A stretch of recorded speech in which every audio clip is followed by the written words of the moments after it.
but then recouped part of its lost ground in the final half hour of a somewhat more active session. Well, I'm gonna wear my new hat, because it don't look like no rain. I lose.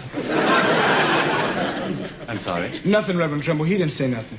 Why don't you and your father take your place? Shocking secrets from behind the scenes have finally come to light. When Sanford and Son first hit American television screens in January 1972, it revolutionized the sitcom landscape with its gritty setting and unflinching humor. But beneath the familiar catchphrases and Fred's fake heart attacks was a complex production with fascinating behind-the-scenes stories. What really happened on the set of this groundbreaking series? Why did certain cast members mysteriously disappear from the show? Join us as we uncover the surprising truth about Sanford and Son. Number 28. The British Blueprint.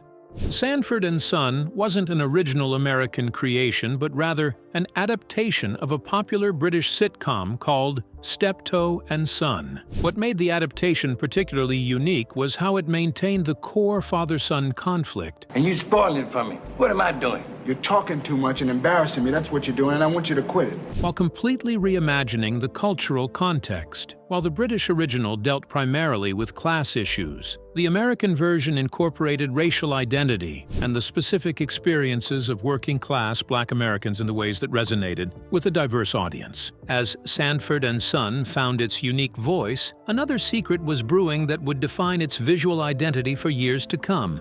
Number 27. The Junkyard's real location. The iconic exterior shots of the Sanford and Son salvage yard that appeared in the show's opening credits and occasional establishing shots weren't filmed on a Hollywood backlot, as many viewers assumed. The actual building was located at 10,659 West Magnolia Boulevard in North Hollywood, a real working-class neighborhood that lent authentic grit to the show's setting. While the show's setting straddled the line between reality and television fantasy, one of its stars was navigating an even more complex dual existence. I know, but this is my home, too, and a man's home is his castle. Well, I'm the king of the castle, and I don't want no Prince Dummy hanging around here tonight. Number 26. Red Fox's two personas. Red Fox led a remarkable double life during the run of Sanford and Son. While American families welcomed him into their living rooms as the lovable, cranky Fred Sanford on Friday nights, Hey, Phil. How you feel, Kelly? Good to see you. Come on in. Hi, Lamont. How you doing, Mr. Kelly? How about some toast and coffee? No, thanks. he continued performing his notoriously raunchy stand-up act in Las Vegas and other clubs on weekends and during production hiatuses. This dual career created some awkward situations when fans of the family-friendly Fred Sanford would bring their children to Fox's live performances, unaware of their explicit content. While Fox juggled two separate entertainment identities, another key figure on the show was undergoing a transformation that remained hidden from viewers for years. Number 25. Demond Wilson's spiritual journey. Behind the scenes of Sanford and Son, Demond Wilson was experiencing a profound spiritual awakening that would eventually lead him away from Hollywood altogether. I don't know. I think we might be able to take some of it off your hands. Well, I just might be able to help you. Okay. Though he portrayed the secular, somewhat materialistic Lamont Sanford on screen, Wilson was increasingly drawn to Christianity during the later seasons of the show. His growing religious conviction created an internal conflict as he questioned whether his entertainment career aligned with his evolving faith and values. But while Wilson was finding his calling, another cast member was losing a very different kind of battle. Number 24. The Double Life of Aunt Esther. LaWanda Page created one of television's most memorable characters in Bible thumping, eternally disapproving Aunt Esther, whose religious fervor provided the perfect contrast to Fred Sanford's earthiness. He's up there in Las Vegas playing that dice game that they named after your face. Before being cast on Sanford and Son, Page had been known as the Bronze Goddess of Fire in a burlesque act where she performed suggestive dances while smoking cigarettes with every part of her body, and even set her fingertips aflame with lighter fluid. The dual lives of the cast members reflected a larger duality in the show itself, which was breaking new ground while operating within a traditional network system. Number 23. The censorship battles. Sanford and Son constantly pushed the boundaries of what network television would allow in the early 1970s, leading to ongoing battles with NBC's Standards and Practices Department. We can go to Newark. They got a black mayor there. Black Mary ain't gonna help you forget. Many viewers recognized that the show addressed racial issues more directly than most television programs of its era. But few realized just how many conflicts occurred behind the scenes, as writers and producers fought to include content that reflected authentic Black American experiences and language. But beyond these content battles, personal tensions were also brewing among the cast. Number 22. The competitive friendship. Red Foxx and Demond Wilson portrayed one of television's most believable father-son relationships, with chemistry that seemed entirely natural to viewers. Behind the scenes, their relationship was considerably more complex. While they maintained a genuine friendship, powerful competitive undercurrents developed as the show gained popularity, and Wilson's role expanded from supporting character to co-lead. While the leads navigated their competitive relationship, another cast member was facing a very different challenge. Number 21. The hidden medical struggle. Whitman Mayo brought warmth and humor to his portrayal of Grady Wilson, Fred's loyal friend who frequently stepped in to help run the junkyard. What made Mayo's performances particularly remarkable was that he often filmed while experiencing significant physical pain. The character's tendency to sit frequently and his distinctive way of lowering himself into chairs were accommodations for Mayo's genuine discomfort, rather than merely character choices. While Mayo silently managed physical challenges, another aspect of production remained equally hidden from public view. Number 20. The recycled sets. The distinctive interior of the Sanford home and junk shop became instantly recognizable to viewers, with its cluttered but cozy atmosphere reflecting the characters' working-class reality. What audiences never realized was that much of the set was literally constructed from recycled pieces of other failed NBC shows that had been canceled. This budget-conscious approach to set design wasn't just a practical decision, but also perfectly aligned with the salvage business depicted in the show. The resourceful approach to physical production reflected the show's themes, but another behind-the-scenes reality was creating more significant challenges. Number 18. The unseen tragedy. During the filming of Season 4, a devastating event occurred that deeply affected the cast and crew, but remained completely hidden from the viewing public. A young camera assistant named Marcus Washington lost his life in a car accident while driving home after a particularly late night of shooting. The 24-year-old had been a beloved member of the crew, known for his ambitions to become a director and his close relationships with several cast members who had taken an interest in mentoring his career. But as the cast processed this real-world loss, another type of disappearance was creating on-screen challenges. Number 17. The vanishing characters. Mystery. Attentive viewers of Sanford and Son noticed that several supporting characters would appear regularly for a period and then vanish without explanation. Melvin, Officer Smitty, Leroy, and several of Fred's Lodge brothers would be featured prominently for multiple episodes, only to disappear without any narrative justification. This inconsistent character usage wasn't the result of poor writing, but rather a direct consequence of the show's unusual approach to casting supporting roles. Even as characters disappeared without explanation, another aspect of the show was maintaining remarkable consistency that went unnoticed by most viewers. Number 16. The hidden time capsule. The set designers of Sanford and Son created a subtle but deliberate historical Easter egg that remained hidden in plain sight throughout the series.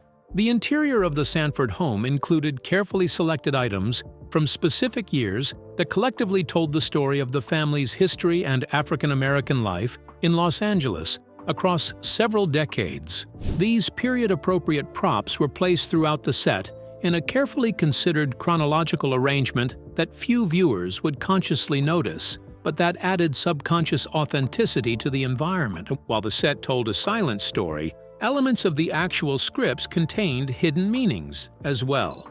Number 15. The coded commentary. Writers on Sanford and Son developed a sophisticated system for incorporating social and political commentary into episodes in ways that would bypass network censorship. By the third season, they had established a set of code words and scenarios that allowed them to address controversial topics like police brutality, housing discrimination, and economic inequality, without explicitly naming these issues. But while the writers were encoding messages into the scripts, another type of communication was occurring behind the scenes. Number 14. The Secret Strike Plans. During the 5th season of Sanford and Son, growing frustration over working conditions and compensation led the predominantly black writing staff to begin organizing what would have been the first strike specifically focused on racial equity in television production.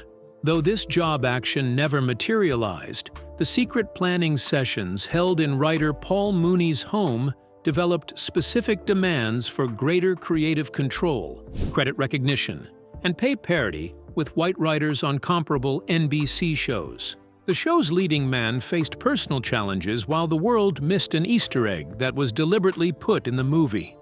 Number 12. The musical Easter eggs. The music in Sanford and Son had hidden meanings that most people didn't notice. Besides the well-known theme song, The Street Beater by Quincy Jones, the background music often included quiet nods to Red Fox's comedy, black musical styles, and even secret political messages. While the soundtrack contained hidden meaning, perhaps the most significant secret was something entirely absent from the show. Number 13. The Health Cover-Up. Throughout the later seasons of Sanford and Son, Red Fox was battling serious health problems that were carefully concealed from the public and even many cast members. By season 5, Foxx had been diagnosed with congestive heart failure that required increasingly complex accommodations during production. The irony of his character's fake heart attacks while the actor himself suffered genuine cardiac issues created a difficult situation that producers worked diligently to keep private. But while the star struggled privately, another type of secret was hiding in the show's soundtrack. Number 11. The Missing Episode. A completed episode from Season 3 titled The Piano Movers was filmed but never aired during the original run of Sanford and Son. This episode featured Fred and Lamont attempting to move a piano down a narrow staircase in a clear homage to Laurel and Hardy's classic film, The Music Box. After completion, network executives shelved the episode without explanation, creating one of television's minor mysteries that remained unsolved for decades. Behind the scenes, a major struggle was unfolding that would permanently change TV production. Number 10. The Secret Pay Scale. One of the most closely guarded secrets of Sanford and Son was the show's dramatically unequal pay structure, which created significant behind-the-scenes tension throughout its run. Despite being co-leads with approximately equal screen time, Red Fox earned nearly 12 times Demond Wilson's salary during the first 2 seasons. This enormous disparity remained hidden from the public, but created an increasingly uncomfortable production environment as Wilson became aware of the imbalance. As compensation issues simmered behind the scenes, another aspect of production was creating unexpected consequences. Number 9. The Junkyard Accidents. The cluttered set of Sanford and Son created significant safety hazards that led to numerous injuries throughout the show's run. The authentic-looking junkyard was constructed with genuine salvage items rather than safer prop replicas, creating a shooting environment filled with sharp metal edges, unstable piles of objects, and countless tripping hazards. While the cast and crew navigated tangible hazards, another type of challenge emerged from an unexpected source. Number 8. The Unexpected Competition. In an unusual behind-the-scenes twist, Sanford and Son found itself competing with Red Fox's unauthorized autobiography, which was released during the show's 3rd season. The book, Foxx, a candid biography, contained explicit stories from his adult entertainment career that directly contradicted the family-friendly image NBC had carefully constructed for the show's star. While NBC handled external messaging, internal production communications faced their own challenges. Number 7. The Language Barrier. A rarely discussed aspect of Sanford and Son production was the communication challenge created by Red Fox's use of an obscure performer's jargon developed in the Chitlin circuit of black vaudeville and nightclubs. This specialized vocabulary, unintelligible to most of the production staff, allowed Foxx to communicate with certain cast members without others understanding the conversation. But another type of resistance was occurring through more visible means. Number 6. The Wardrobe Rebellion. The distinctive costumes on Sanford and Son resulted from an ongoing behind-the-scenes conflict between the show's wardrobe department and cast members who frequently rejected the clothing selected for their characters. My heart, I'm dying. Send somebody to get me to hospital. This tension stemmed from fundamental disagreements about how working-class Black Americans should be represented on television, with the predominantly white costume designers often selecting outfits that cast members considered stereotypical or unrealistic for their characters. But while some battles were visible in the final product, others remained completely hidden from view. Number 5. The Technical Innovation. Sanford and Son pioneered several technical innovations in sitcom production that remained industry secrets at the time, but revolutionized how television comedies were filmed. Most significantly, the show's technical director developed a new approach to multi-camera shooting that allowed for more dynamic filming of the junkyard set, whose cluttered environment initially created significant challenges for traditional sitcom photography. This system, which allowed cameras to move through tighter spaces than was previously possible, was subsequently adopted throughout the television industry. Beyond production, unexpected industry forces put new pressure on the show. Number 4. The Las Vegas Connection. Throughout the run of Sanford and Son, several episodes were significantly influenced by Red Fox's complicated financial relationships with Las Vegas casinos. Fox's gambling habits had created both substantial debts and unusual obligations to casino owners who had provided him performance opportunities earlier in his career. These connections occasionally manifested in episodes that featured thinly disguised versions of real Vegas figures or unusually prominent placement of specific casino properties. I ain't kidding you, I really feel sick. Yeah, I feel sick too. Every time I see this couch you're supposed to clean. But another external factor was creating even more significant challenges for the production. Number 3. The spin-off Sabotage.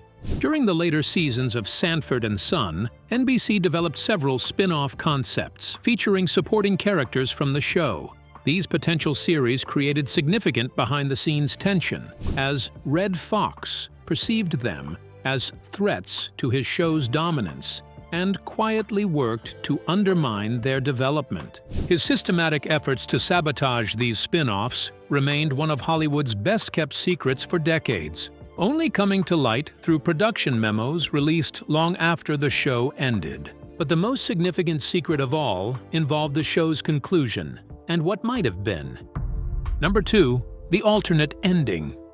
When Sanford and Son concluded after 6 seasons, its rather abrupt ending left many storylines unresolved. What remained hidden from public knowledge for decades was that an entirely different conclusion had been planned and partially produced before being abandoned. This original ending would have provided much more satisfying closure for longtime viewers, but was scrapped due to a complex combination of contract disputes, network politics, and personal conflicts among key creative personnel. But perhaps the most significant untold story about the show involved what happened after its conclusion.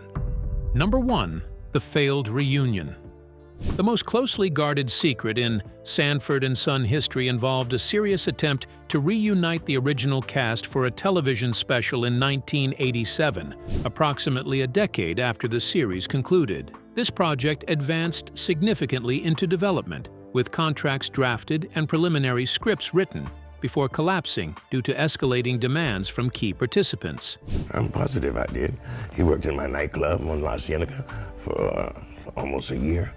The existence of this planned reunion remained virtually unknown to the public, as all involved parties signed confidentiality agreements as part of the settlement that ended the project. Which of these behind-the-scenes secrets surprised you the most? Do you think the personal challenges faced by the cast actually contributed to the authentic feel of the show? Share your thoughts with us in the comments section. Remember to like, share, and subscribe for more. Also, click the next video showing on your screen. You will enjoy it.